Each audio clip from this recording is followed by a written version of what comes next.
Welcome to Daybreak TV. Here we bring you stories of lives changed inside correctional institutions because of Jesus Christ. If you would like to hear more, please subscribe and hit the like button below. Today we are talking with Johnny Moffitt in Dallas, Texas, from alcohol and drugs and vice president of the Banditos Motorcycle Club in Dallas to a worldwide prison ministry in 27 countries.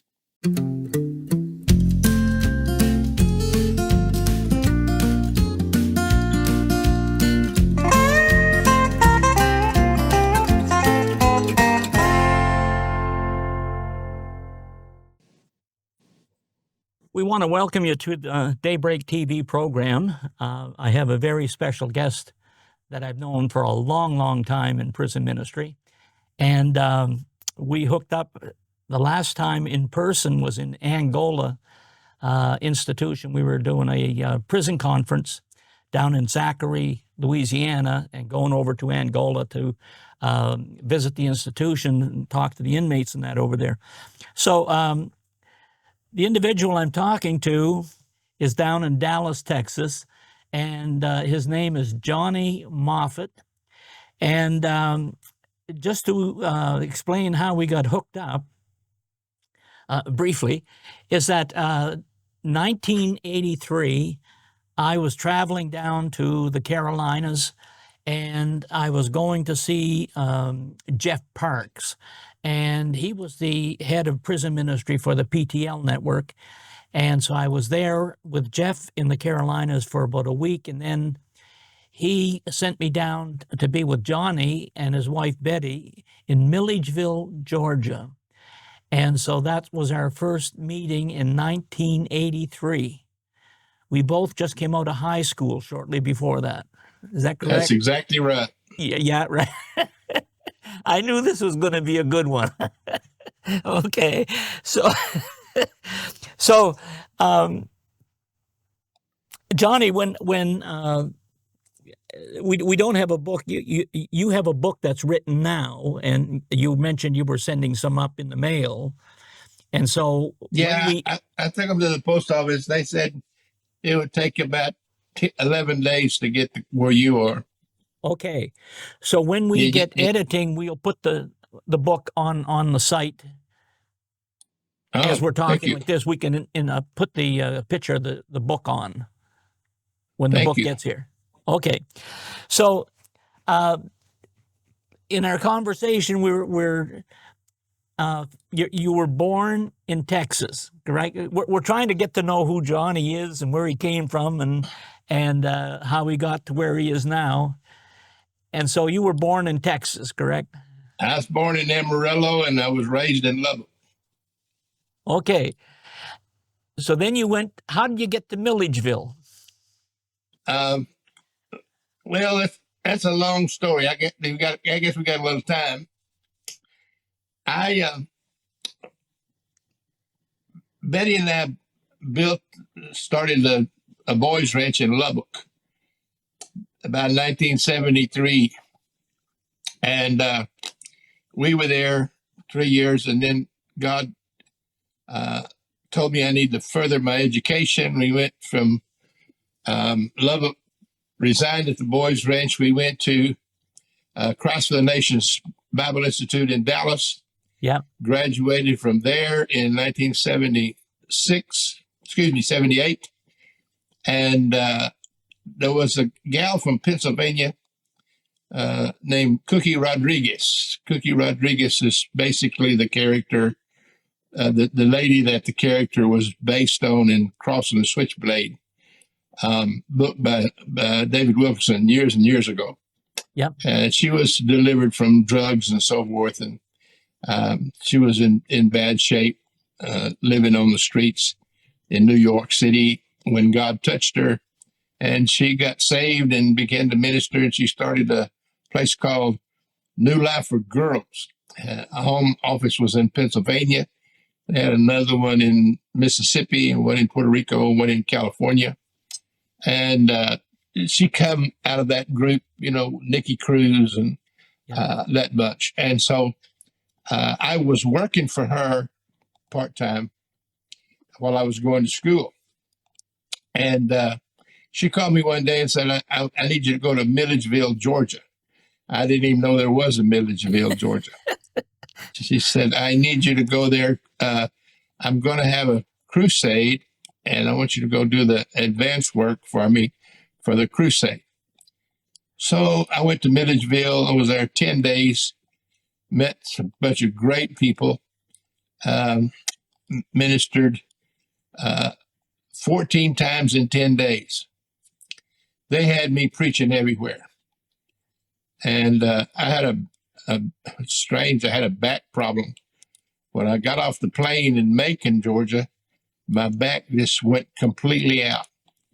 And so they had a van, and they'd put me in this van, drive to the next location, and they'd roll me out of the van. I'd go preach, and I'd go back and lay down in that van again 2 or 3 times a day.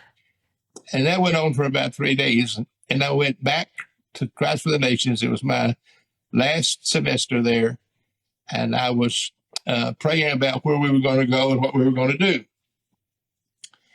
And about 6 weeks before graduation, one of those men that sponsored the crusade in Milledgeville, Georgia, called me and asked me if I would come to Milledgeville, Georgia, and start a prison ministry. And I didn't even know I was going to start a prison ministry. I didn't know I was even going to go into any prisons. So I said, okay, we will come check it out. So anyway, we prayed, and God just miraculously told us that that's where we're to go. So we loaded up the family, and we moved to Milledgeville, Georgia in June of 1978, and began what we call Voice in the Wilderness. And when we moved to Dallas in 92, we added the worldwide part. So our ministry is called Worldwide Voice in the Wilderness. Back when we first met, it was just Voice in the Wilderness.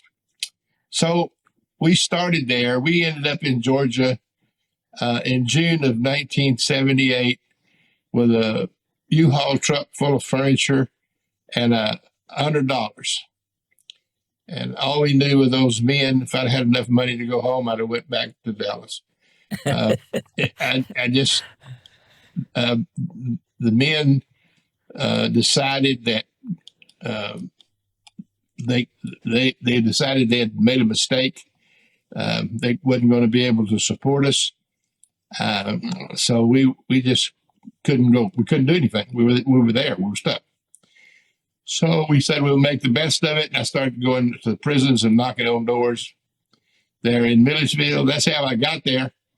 And we stayed there until 1992 and built a worldwide organization that's now been all over the world. We've been in prisons in 27 countries and 35 states.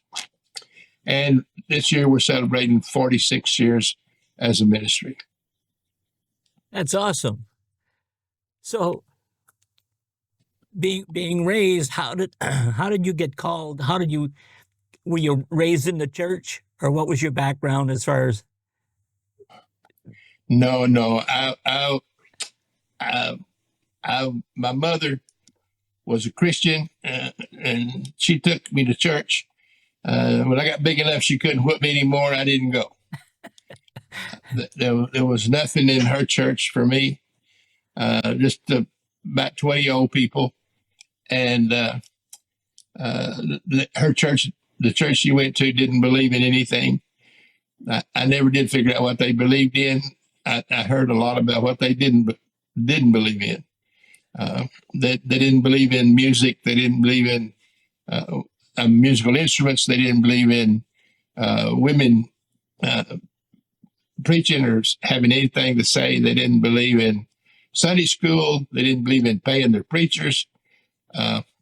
Anyway, there was nothing there for me. And then in the meantime, I had started drinking a little bit.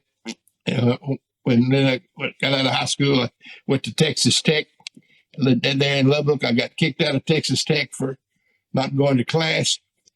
And then 1974, 8, if you got kicked out of college, they took away your what they call deferment here in America. That is, for a good reason, you didn't have to do military service, and that reason could be anything. If you were a farmer, if you raised food, Yeah. or you went to college, and I didn't know I had a deferment until they took it away from me, and then I found out real quick because they were going to draft me and send me to the military because I got kicked out of college. I didn't want them to draft me, but I tell you, my elevator didn't go all the way to the top. I run down and joined the Air Force. I let that Air Force recruiter convince this half-blind, overweight, non-achiever that they were going to give me an airplane and I could fly off into the wild blue yonder and shoot down bad guys. I bought that hook, line, and sinker. Well, it didn't happen. So I spent 4 years in the United States Air Force pouring concrete. That's what I did. And my last 2 years in the Air Force, I was in Puerto Rico and at an Air Force base called Ramey. And there in Puerto Rico, I learned how to drink rum and smoke dope. That's all I knew how to do. And they gave me one strap for getting out of basic training, and I never got another until what I was in. So I was your basic non-achiever, and did not achieve anything. My family was strongly addicted to alcohol. My dad was an alcoholic. My brother went to prison in 1955, way back then, in a long time ago, way back when the Dead Sea was just a little bit sick. And so there I am now. Come home from Air Force, heavily involved in drugs, heavily involved in alcohol. And everybody I knew before I went in was married and had families and weren't there for me. So what I could call one of my friends and want to know if they wanted to go get drunk, and their wife would scream at them, "You're not going anywhere with him." So, Royce, you ever feel like the whole world was a tuxedo and you were a pair of brown shoes? Well, that's how I felt. I didn't fit anywhere. So that was my background. That was my past. I kept getting it worse and worse. One day I'll just say I found this motorcycle, and it's amazing how people left their motorcycle laying around. So anyway, I took this motorcycle and took off riding down the highway, destroying my kidneys. I ended up in Dallas, met some guys that owned bikes, met some guys in a club. I ended up joining the club, got in the 1%er motorcycle culture. I rode with a club called the Ghost Riders for a while until we were visited by a man named Don Chambers, who was the founder of a club called the Banditos, one of the largest clubs in America. And Don wanted to make the Ghost Riders the Dallas chapter of the Banditos. We thought that was a good idea, so I became the vice president of the Dallas chapter of the Banditos, and I rode in that culture till 1969. We had some tragic events. Doesn't matter what they were. We had some tragic events in Dallas at that time, and in 1969, and so I fled and went underground for a while, over a year. So that's my past in a nutshell. So anything you want to talk about it, we will talk about it. Okay.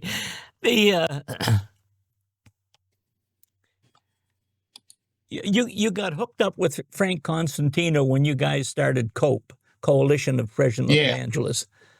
yeah. You know, it's. I preach a sermon sometimes called Divine Appointments, and we got to when we started that ministry in Worldwide Voice in the Wilderness there in Milledgeville. I soon discovered that I didn't know how to do prison ministry. You know what I mean? You get into it and you figure out, hey, I don't know how to do this. Nobody had taught me prison ministry, and I didn't know what I was doing. I was running by the seat of my pants. So I began to look around.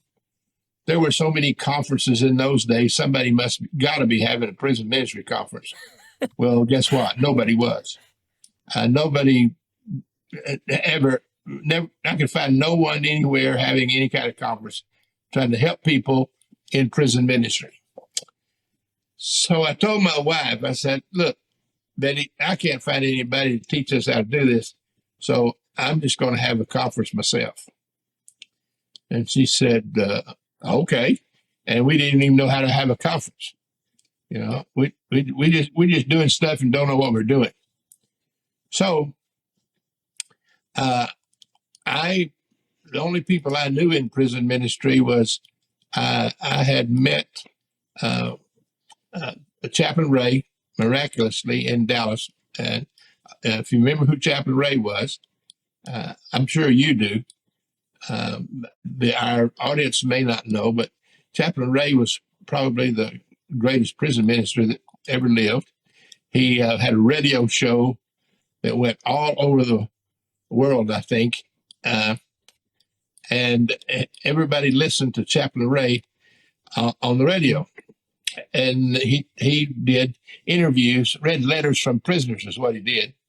He read letters from prisoners on his radio show, him and his wife, and he talked about prison ministry a little bit. So I had met him once, so I called him and I said, "Chaplain Ray, if I have a prison ministry conference, I'm having a prison ministry conference, and I'd like for you to come be one of our speakers." He said, "No," and hung up. I thought, well, okay, now what am I going to do? So there used to be a fella, I think he's passed away now. I know he's passed away now. He's in heaven now. His name was Louis Besseril. Louis was a drug gang member out of Los Angeles, California. Came to Texas when he got out of prison and started going to a church here in Dallas called Beverly Hills Baptist. And they got together and started a home, an aftercare center. Nobody knew what an aftercare center was, but they bought an old funeral home and turned it into what they called the Jericho home. So Louis Besseril, I had known, and I had met him here in Dallas, and we had become friends. And so I called Louis, and I said, "Louis, I'm going to have a prison ministry conference, and I want you to come speak." He said, "Okay, be glad to." Then I miraculously met the chaplain of a new prison in Georgia called Central Prison in Macon, Georgia. And so I called that chaplain. I was ministering for that chaplain in his prison. And he told me one day that he had met a guy who was the chaplain of Attica Prison in New York. And so, and that guy was coming to Georgia at the same time we were going to have our prison ministry conference. So I said, "Can you get him to speak at our prison ministry conference?" He said, "Yes." So we had him. And then there was another guy here in Dallas that I knew at Christ for the Nations, who was an ex-cop from Chicago. And he ministered in the youth detention center. His name was Tony Cetriano. So I called Tony and asked him if he'd come, and he said yes. And so there, I got 3 speakers. Then I called the senior chaplain of Georgia and told him we were having a prison ministry conference and I want him to speak. And he said, "Okay." And he came. So I had a good lineup. And so I had how we get people to know that there's a conference in Milledgeville, Georgia. That's the hard part right there, is getting people to know what you're doing. But I found this magazine that it was a newspaper, actually, that was given in bundles to every prison in America. So I took out an ad in that magazine and newspaper, and it went in every prison in America. So, I mean, we started getting registrations from, and you wouldn't believe it. And we ended up with almost 200 people at the first conference. Totally out of our minds. And we had that conference. We had a good time, and it was great. During the next year, they used to have these things in America here called Jesus festivals. You remember the Jesus festivals? Yep. Where Yep. it was like a music festival, but it was all Yeah. Christian entertainers and speakers and stuff. Yeah. And they had one of those in Orlando. And so my partner at the time, named Dwayne Bristow, he went to that Jesus festival. He wanted to go to that Jesus festival. So he went, and there was a guy there that had a booth, display booth, of everything about his ministry. It was Frank Cosentino. And that was your original question. Where did I meet Frank? So he came back from there all excited, having met this guy in this booth named Frank Cosentino, who was ex-wrestler, ex-whatever you want to call it, ex-everything. Now he was saved, and he was preaching in prisons in Florida. So I said, great. And he handed me a newspaper, and I read it, and I liked it. So I called Frank cold, and I said, my name is Johnny Moffitt, and I have prison ministry conferences. I had one. And so I have another one coming up in such and such a date, and I'd like for you to be one of our speakers. He said, sure, I'd love it. And so he signed up and to be one of our speakers. So now we're getting a little bit more push, more notoriety. So Frank, I called him a few days later, and I said, Frank, would you come in a week earlier, and speak at some churches around here and try to build up the crowd? And he said, well, that's a good idea. So I'll do that. So he came. I booked him around. I booked him in places. The first place I booked him was a place south of where I lived in Milledgeville, and at the Full Gospel Businessmen. And I said, I'll meet you at that Full Gospel Businessmen and then take you on to Milledgeville. He said, okay, thank you. So I'm sitting in a restaurant where we're going to meet. Don't know Frank from apple butter. I've never laid eyes on the man. And I'm just sitting there in the restaurant, and I looked up, and here came this guy who was 5 foot tall and 4.5 foot wide. You know Frank, right? So I looked up and I saw this guy coming in, and I'd seen his picture, and I got up, and I'm going to tell you, this sounds spooky, but when I looked at him and he looked at me, our eyes met. It's like one of these romantic love novels you see, shows, and they just locked, and it is crazy. We ran across that restaurant and just met and just hugged each other. And there was just an instant supernatural bond that was formed, and we were close friends ever since.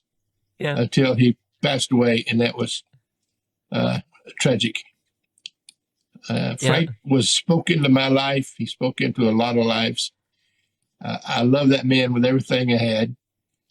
He was a tremendous mentor and teacher. And I'm going to tell you that the last thing he said to me, I'll never forget it. Bunny, his wife, told us that he was getting close to going home. He battled bladder cancer, and she told us on the phone. We were living in Dallas then, and she said, "Frank's not going to be here with us long." And so I said, "I'll be there." So I told Betty, I said, "We got to go see Frank, tell him goodbye last time." And we flew to Orlando, went over to Frank's house. And there was a man named Bobby Greenwood that Frank had gotten out of prison. He'd been in prison 34 years. And Frank got a lot of people out of prison. You know that. Yeah. And so I went over to Bobby had just, when Frank got sick, Bobby helped Bunny be his caregiver. And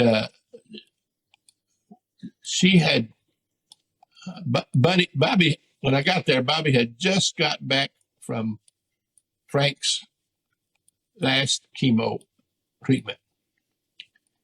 And Frank was laying on the couch, immobile, and just laying there. So we sat there and talked in the den for a little while. And then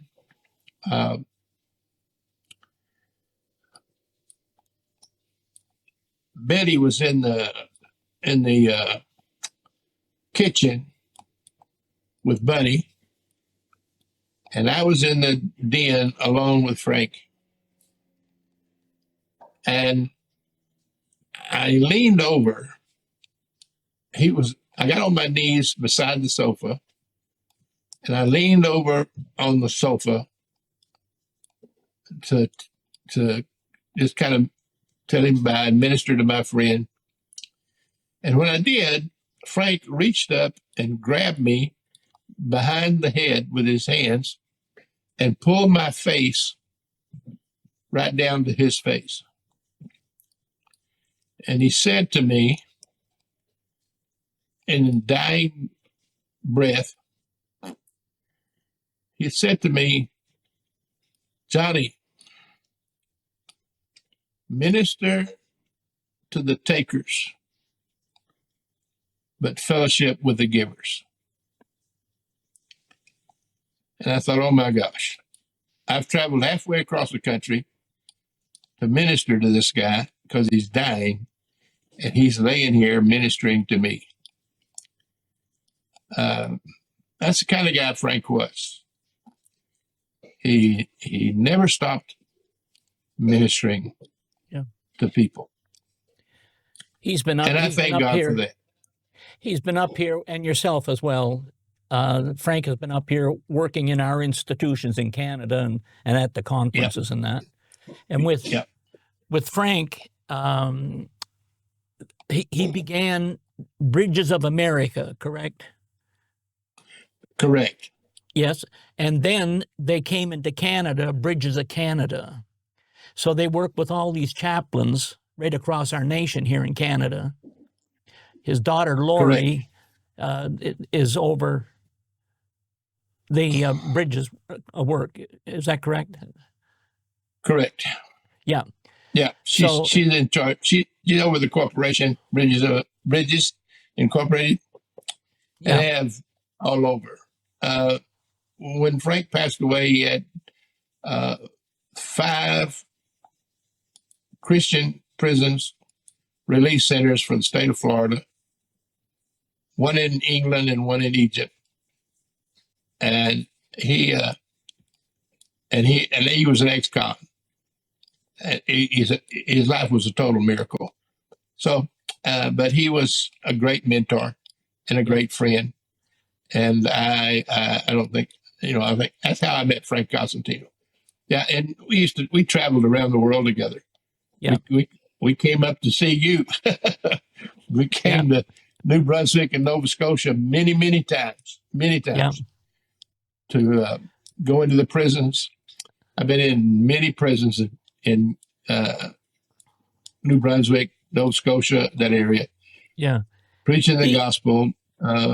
Yourself, Monty Lewis, yeah. Pierre Lord, they Yeah. made a place for us and Americans to come up there and share the gospel in their prison. And we appreciated that very much. Well, he had a very big impact on a lot of institutions right around the world, like his story, but also the administrative work of getting bridges going and the way it's set up to help inside the institutions now. Yeah. Yeah. I Wow. remember going to the property. I was down at Frank's one time and he said, "Come here, I want you to go." We went over to the property where he was going to build Bridges of America. And he said, "This is the property I want." And we walked around that property together and prayed and claimed it and believed God to get it. And he was able to purchase it, and there, and the rest is history. He was an ordained Anglican priest, correct?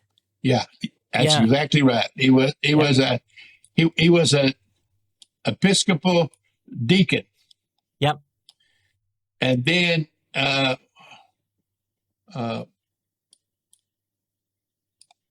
there were some people in the Episcopal denomination that didn't like some things or something. They left and formed a group called the Charismatic Episcopal, and Frank went with that group.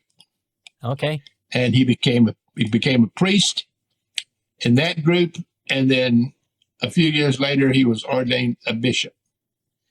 And Betty and I were privileged to be at his confirmation as a bishop in the Charismatic Episcopal denomination in the Order of Saint Dismas.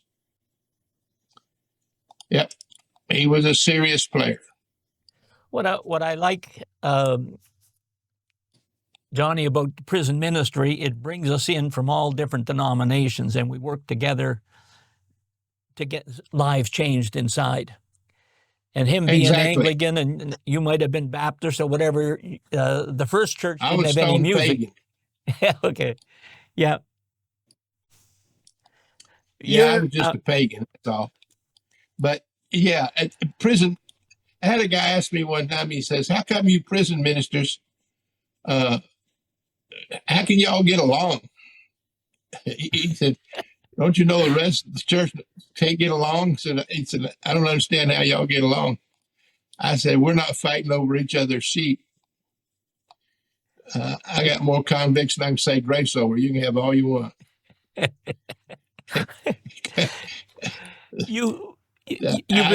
I have so appreciated all these years how the different denominations work together in prison ministry. I agree with you there, Roy. Yeah. Now you're in your 46th year with the ministry. We're in our 46th year. That's right. Yeah. And so I think I mentioned when we were hooked up on the phone the other night, I'm in my 45th year. 45th. Good for you, man. Yeah. And then you were just celebrating your 70th birthday on Thursday. I wish. Well, I was surprised, but yeah, that was awesome. That was awesome. I was 81 years old this Thursday. 81. Yep. Good stuff. Still going strong. Ever ready batteries. Yeah, that's exactly right. I drink one every morning for breakfast. Okay. With all those years, you've been into all different security levels of institutions around the world. Yes. And you're still going down to Cuba. You were talking Thursday about going to Honduras. And so you're still out ministering with your teams going into the institutions in other countries. Yes. Now, tell us about a few lives that you've seen changed with the gospel of Christ. Well, let's see. Let's start overseas, and then I'll get to America, okay? Yeah, sure. And the the the one that I can never get out of my mind, I'm just always thinking about, happened in uh, uh, I went to a prison in Honduras that it said it was the worst prison in Honduras. They had uh, up to 5,000 men, 500 men burned up in fires in that prison. They didn't have uh, um, there's no guards inside the prison. Let me put it that way. The guards are all outside the prison, outside. So I asked the guard one day, I says, "What are you doing out here?" He said, "Oh, we don't go in the prison." I said, "Well, what is your job? I mean, what do you get paid for?" He says, "I get paid to stand here with this machine gun and shoot anybody that comes over the wall." So I'm just saying that to tell you that's the kind of prison I was in. Yeah. And so uh, we went in. It was absolutely amazing. Royce, if I had a prison, that's the one I wanted to be. We walked in the door. We walked in, came in through the where they identify who you are. They took our passports, and then they opened another big door. This is an old prison. 5,000 men in that prison, and they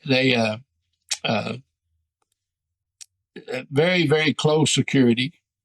And when they opened that door, we were met by uh, four guys standing there with suits on.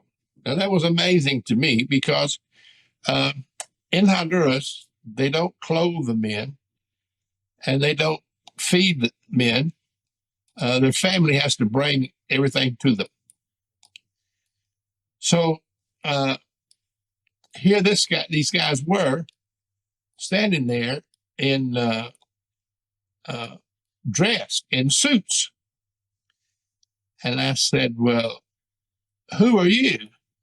And they said, "We are the pastors. We are the pastors of this prison."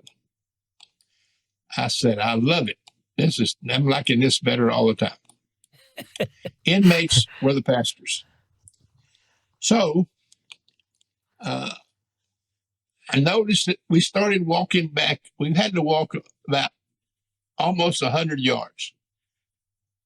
There were men 2 deep standing shoulder to shoulder on each side of that sidewalk. And they were cheering and clapping their hands as we walked in and made that walk that 100 yards down the sidewalk. One of the guys who was with us was like one of the most famous Christian singers in Central America. They Milton Valle, that was his name. Honduran, pastored a big church there in La Ceiba, Honduras. So he nudged my son and said, "You need to be filming this." So my son whipped out his camera and he's filming us walking through this gauntlet of these men in white clothes. They all got white clothes and put them on that day. And because we were coming into that prison, and they were cheering and they were waving Honduran flags and Israeli flags of all things.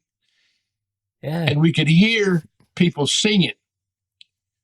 When we got to the end of that gauntlet and took a right, we saw there was another 25, 50 yards to walk, and the gauntlet was still there. We walked to the end of that one and came out into the courtyard, and there was 2,000 men sitting under a big canvas tarp, to keep the sun off of them. And they were the ones they were singing. They were standing up singing, and On the platform, there was a big music team of all inmates. These are all inmates. They had two keyboards, had 3 or 4 guitars. They had trumpets. It was just fabulous. It was just wonderful. And they were just praising God and worshiping like you have. You've seen it. I mean, church in prison is the best there is. And man, they were going strong. And they had these guys waving flags out in front of them, dancing. And I got happy. My wife got happy. Man, we all got happy. And I went there and preached. And there was over 200 men gave their heart to Christ that day. I'm getting to the answer your question. But that was the part I had to say. Over 200 men got saved.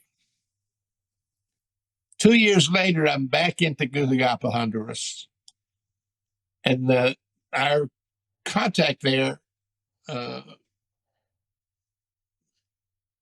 man named Francisco Garon, he says they built a new prison here in Tegucigalpa for the meanest, baddest guys in the prison system. They put all those rotten eggs in one basket. And we got permission. We're going to preach there in that prison. I said, oh man, that made my day right there. That's where I always want to go. I want to go where the bad guys are. I want to go where the guys that never come to chapel are. That's where I want to go. Yeah. So we were all excited about that. We got in a van and drove out to this prison, and it's a brand new, supposedly modern prison. It's still a dump, you know? Yeah. Yeah. And we go in that prison, and they start bringing the men into the dining hall, and they brought 700 or 800 men into that dining hall, and it was so crowded there were no aisles, there was no space between pews. They were wall to wall, front to back, standing room only. You couldn't squeeze anybody else in there. And the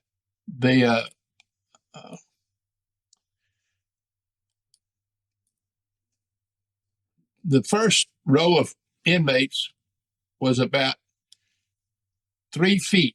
No, not even that far. 3 feet in front of us. It was that crowded. They were just packed in there. And so we had a service. At the end of the service, this guy walks up to me, this big smile on his face, told me his name. He said, I was one of the men who gave their heart to Jesus when you were here a couple of years ago at the Tamarind prison. And I gave my heart to Christ that day at that prison.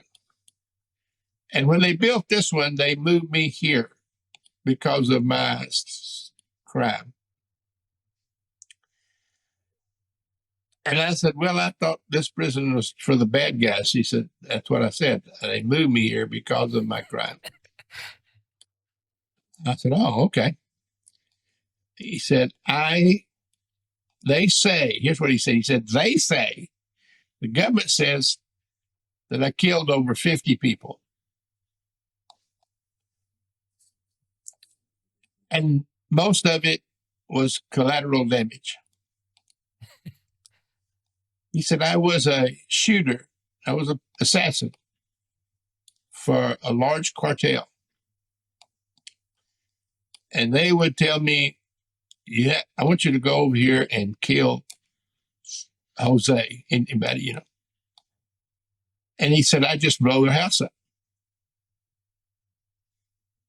I just blow the house up.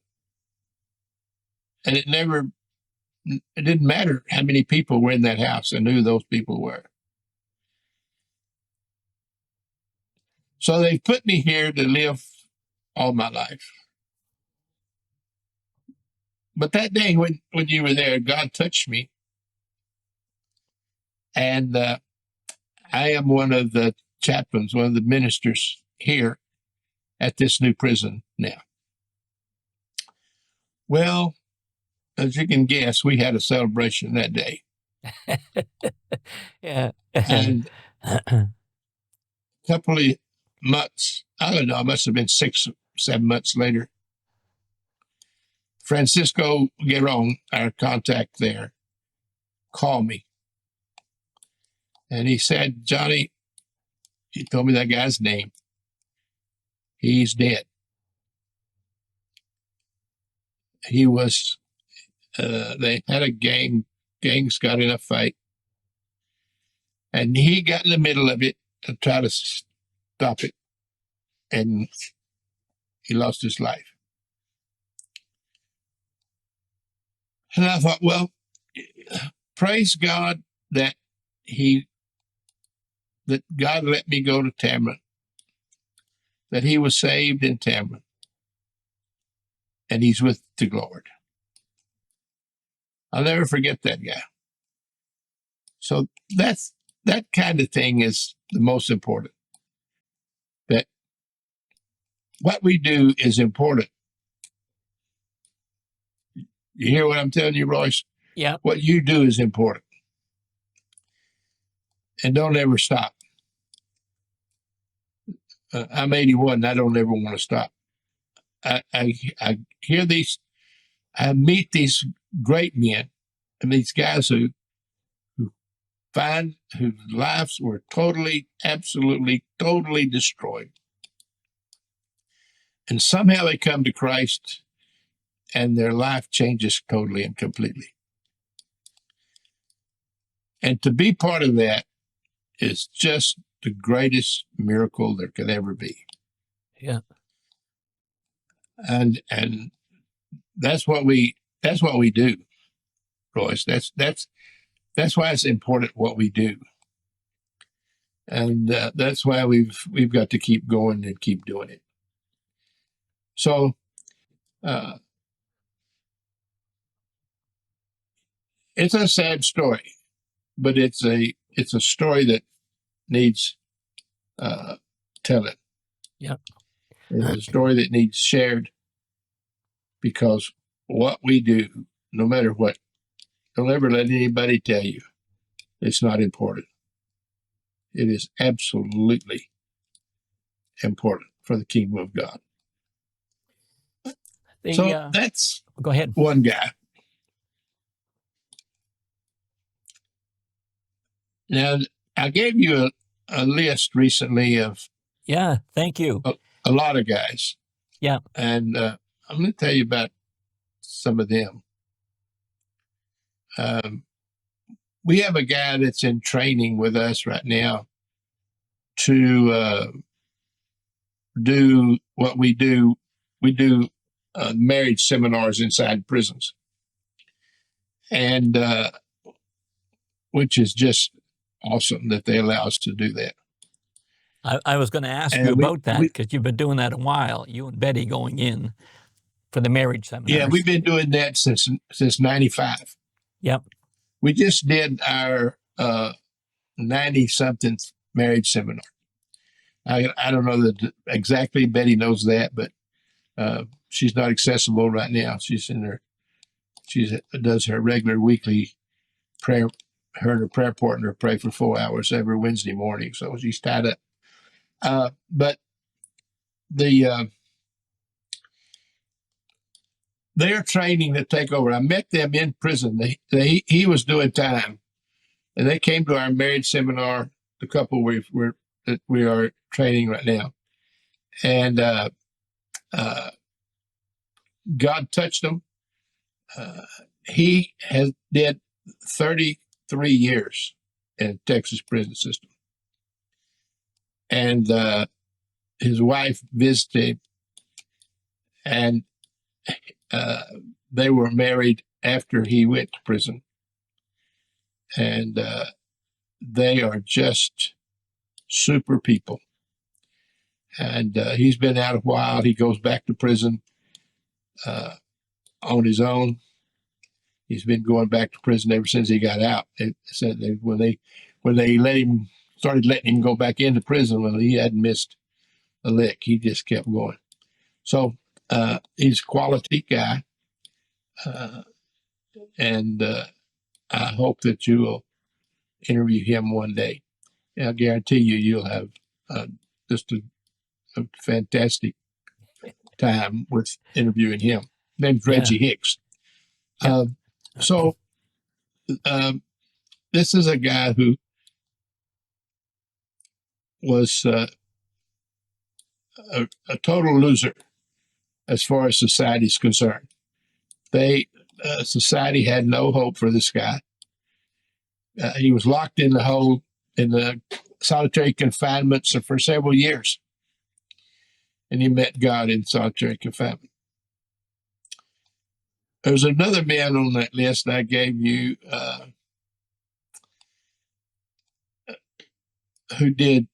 who was sentenced to 500 years. The judge gave him 5 100-year sentences to run consecutive, not concurrent, but consecutive. Yeah. So he had a 500-year sentence, never to get out. So he went in with no hope. When people have no hope, they become very dangerous. And so he went into that prison with no hope. He was never going to get out. He was there for the rest of his life. So what he was just going to do, he was just going to beat up guards as long as he could till they killed him. He told me one day, he said, I was actually trying to commit suicide by guard. So he'd beat up guards and he'd end up in the hole. And he'd do some time there and then get out and he'd beat up another one. He'd go back in the hole. Vicious circle. And one day a guard came to him and said, after he got saved in the hole, but a guard came to him one day and he said, Atkins, get dressed, you're going to the parole board. He said, you got the wrong man. I am not going to meet any parole board. No, get your clothes on. You're going to go meet the parole board. Ron, he could, finally he said, he couldn't talk him out of it, so he said, I had to put my clothes on to go. I knew there was no way that I got the parole board. Well, what had happened was, every time he had beat up an officer, they'd give him 10 more years. So one day, the paperwork came up before the parole board. Ron Atkins had enough time in to be considered for parole. And they looked at it and said, well, this guy hadn't been in any trouble in 8 years. Well, no kidding. He'd been in the hole for 8 years. He hadn't had contact with anybody in 8 years. So they read that and said, no, this guy hadn't been in any trouble. 8 years. We need to let him go. So they paroled him. On that fluke, he was released. Yeah. He went back to his hometown and was talking to somebody, and the guy said, you know, that judge that sentenced you and said you'd never see free world again, he has a Bible study at his house. And Ron says, great, I'm going to go. So Ron goes over to the judge's house, and he's been 20-something years in prison, almost 30 years in prison. He goes over to the judge's house and knocks on the door, and the judge comes to the door and he sees who's standing there, and he like to fell out the floor. He started backing up, and Ron says, "No, I'm not going to. No, I'm not going to hurt anybody. I got out of prison where I found Christ, and my life has been changed." And he went in there in that prison and to the Bible study. And they're just enjoying the Bible study. And Ron gets up and goes in the kitchen and gets the water and comes back in and washes that judge's feet. Oh, wow. Yeah. And now he and the judge go together and share that testimony Wow. at different churches. That's awesome. So Awesome. I have, you can't tell me that God's love doesn't reach the convict. I don't believe it. Yeah. Because I've seen too much. Yeah. When we, in 2011, was the last conference I went to with COPE, and we went to Angola prison in Louisiana. You and I traveled in your vehicle out to the property out there. And when you're talking about these long sentences, we don't do that in Canada. You're very somebody might be in 30 years or a little longer, but it's because they're getting into trouble all the time. But we don't get 500-year sentences. And when they took us to Angola, which, by the way, I found a lot of pictures since we talked, and we got some shots with you and me, and Manny's in there, the guy from that was with Al Worthley. He was there sharing his story. Manny Cadero. Yes, yeah, he's there. So when I went through there, the first place they took me into the execution chamber where the gurney is, where when they did the movie with Sean Penn and Susan Sarandon, I think is her name, Dead Man Walking. And here we are having coffee in that outside waiting room. And a few minutes later, they took us in to see the gurney inside and got to meet Burl Cain in there. He has had a tremendous impact on Angola, what he's done in that institution. Yeah. But Burl is the commissioner of prisons for the state of Mississippi now. Yeah. Yeah. Well, it was when we went to visit the guys down in the different blocks where the institutions, they moved us around there into different units. When they started telling me I'm in for 125 years and the guy's only 18, 19 years old, like the length of the sentence is mind-boggling for people there. When they took us, we got to see in Angola that there's some fellows there that made the coffin that was used for Billy Graham. It was made there in Angola. His wife Ruth had a coffin made there from Angola. And George Beverly Shea had a coffin made. And here's Billy Graham, world-renowned, and the impact he had on lives. And he's in a coffin in Washington. They had his coffin up there for a period of time for public recognition, and I guess are people coming in paying their respects on Capitol Hill. And here he's laid to rest in a coffin that came from Angola Institution, which was the worst hole in the U.S. at that early days. Yep, that's exactly right. Yeah. Wow. He had them make that. They have a great wood shop there. I have an old friend that used to ride in the club with motorcycle club when I was in it, who spent 50 years in Angola. 50. And he just got out last year. Wow. And he worked in the wood shop and made some of that stuff. Wow. And when they go and they do what you're saying about church inside the prison, when you have a group of men in Angola, they have a beautiful big church out near the front entrance. It's all glass walls, and part Yeah. of our conference was inside that church. But when Yeah. they start worshiping God inside the institution, um, it would put churches to shame on the street as far as the praise and worship coming from the inmates. Oh, I tell people all the time, if you want to go to a worship service, go down here to Death Row in Texas. They have one of the best worship services Yeah, any church you can ever go to.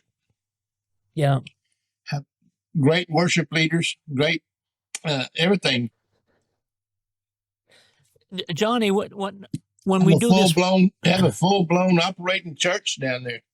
yeah, when this program, when we air the program, we're trying to um, get the word inside the prisons to the inmates that don't go to chapel, like you had Right. mentioned. That's who we want to reach. Yep. And then we want to get the families that are on the street, that they can get Yes. to know that there's help outside for Yes. them. We're trying to educate the churches that these people will come out and they're going to be entering our church doors, and to be able to work with them and accept them, for one thing, because they are our brothers and our sisters in Christ, and they need a place to worship. And hopefully our churches will become aware of it, and society will become aware of the needs of the families, and that lives can be changed. That's why I asked you, have you got a few stories of lives being changed? And those are fantastic stories. Yeah. Yeah. I tell you, uh, prison prison is just a bunch of guys that OD'd on sin.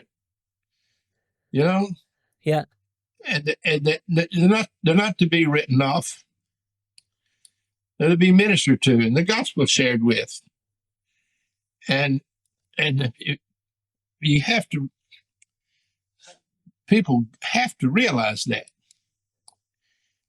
And I am so grateful for the churches that do realize that. And I spend a lot of time working with churches to get it across to them that the gospel is for. Jesus said, I didn't come for the well person, I came for the sick. Yep. Yep. I came for the needy and the hurting. That's why I'm here. I'm not here for the well people. Everybody's got it together. And I've discovered that there's not very many of those people anyway that have it together. We're all just in this world trying to get along and do what God wants us to do, and see if we can't make a better life. Yeah. All of us. Amen. All of us. Not some of us. All of us. Yeah. And God's going to do that. God's doing that. And I thank God for it. You know, I've always had you and Betty since Milledgeville days. I've always met you at other conferences and everything, but I've always appreciated your life and the leadership you gave to prison ministries. And I remember you were mentioning, well, even at the beginning of this program, you were talking about you were trying to put a prison ministry conference together, and you didn't know how to do it. You had nobody. You had mentioned in one of the conferences when I first started going down to the States, and I think it was you that had made the comment in giving some training to new people coming in prison ministry, and I think you made the comment. I'm hoping it was you, because that's what I've been saying. But you had said, never pray for an inmate with your eyes closed. Yeah. I think you got a surprise one time when you were praying for a fella and he hauled off and hit you when you had your eyes closed. He didn't hit me. Oh, he didn't? No, he he, oh, yeah, I know what you're talking about. I was thinking about that guy that threw a coffee can full of his own human waste on me. Oh, That was a okay. fun day.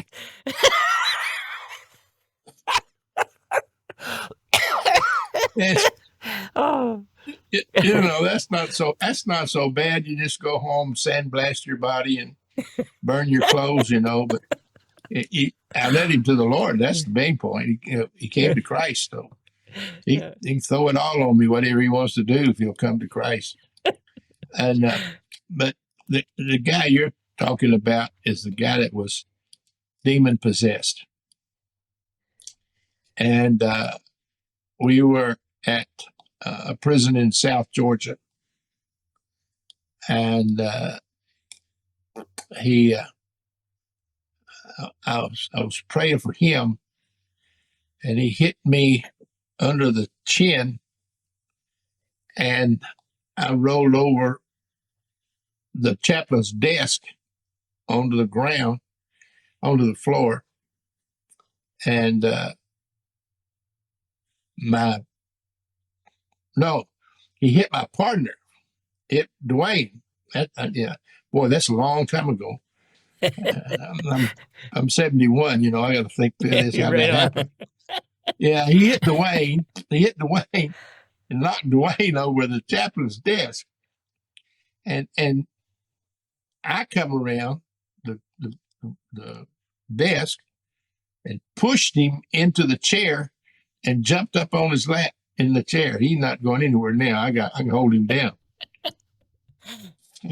We we're there on this chair, and I'm casting out devils like crazy. And finally, the devil came out and set him free and saved him. Yeah, that was a fun day. I've had a lot of them fun days. That's how you make memories. That's how you make memories, right there. I knew that. I knew there was a point to all this. Yep, that's how you make memories, my friend. It's been an honor hooking up with you again. I highly respect you and Betty for what you've done in ministry. Well, bless you, Royce. I appreciate you. I've always appreciated you and your ministry. I tell everybody, if you're going up to Nova Scotia, you got to go see Royce. If you're going to do anything in prison, you got to go see Royce. He's a guy that can get it done for you. And you've been at it a long time, buddy. Yeah, it's been quite a few years. We're all hanging in there and doing the job. Yep. God's doing great things. God's doing great things. Here's another thing I'm so grateful for, that because of guys like me and you, there are more. When I first started in prison ministry, I had to search and dig and hunt to find another prison minister. You know what I mean? Yep. And now they're everywhere. It seems to me like they are everywhere. I didn't say they were good ones everywhere. I just said there were prison ministers everywhere. And it just makes me just almost giddy. So happy that we have such a interest, such a drive. Yep. Of people wanting to go into the prisons and preach the gospel. I'm telling you, that just thrills my soul so much. I can just hardly shake the joy. Yeah. I think it's just the most wonderful thing. Yeah. And it's happening in all the other countries and it's as what? well. I'm sorry. Yeah. Yeah. Yeah. Well, sir, it's been a pleasure. Go ahead. It's exciting to me. Yeah. It's exciting to me, and it makes me grateful. Well, they call people generals, and you've been in with prison ministries helping people get going. Like you were saying, I think there's 38 states and 27 countries that you have traveled to doing ministry in that. 27 countries and 35 states. Yeah. And so when you think of how many people that you reach out and train so they can go out and do the same thing and work inside the institutions, your work is far reaching.